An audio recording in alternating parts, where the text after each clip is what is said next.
আপনি সৌদি আরব থেকে প্রায় ২ বছর আগে আমেরিকায় একটি স্টেটে উল্লেখ করেননি, আছেন এবং আপনি কোনো প্রকার অ্যাসাইলাম করেন নাই। এখন এই মুহূর্তে আপনার কি কোনো সমস্যা হতে পারে কিনা? ভাই, সমস্যা হতে পারে। আপনি যেই স্টেটেই আছেন ওই স্টেটেই আপনি দেখুন যে কোনো ইমিগ্রেশন লয়ার আছে কিনা এবং সেই লয়ারের সাথে আপনি অতি দ্রুত যেয়ে যোগাযোগ করুন এবং যোগাযোগ করে আপনি কেন এত দেরি করলেন এখানে, আপনি ভিজিটে যেহেতু এসেছেন, আপনি অ্যাসাইলাম করতে। আমি মনে করি আপনি সমাধান পেয়ে যাবেন। কেননা এখানে অনেক কিছু হয়ে থাকে, যেহেতু আপনার ২ বছর ধরে কোনো কাগজপত্র নেই। তাহলে আপনি জব করছেন কিভাবে?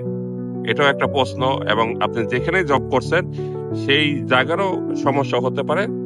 তাই আমি মনে করি আপনি দেরি না করে অতি দ্রুত আপনি অ্যাসাইলাম করে নিন, কিংবা যেকোনো অন্য কোনো পদ্ধতি থাকে আপনি আপনার একটি ডকুমেন্ট সাথে রাখুন, যেন আপনাকে কোনো প্রকার কোনো সমস্যা বা আপনার যেন না হয়, ইনশাআল্লাহ।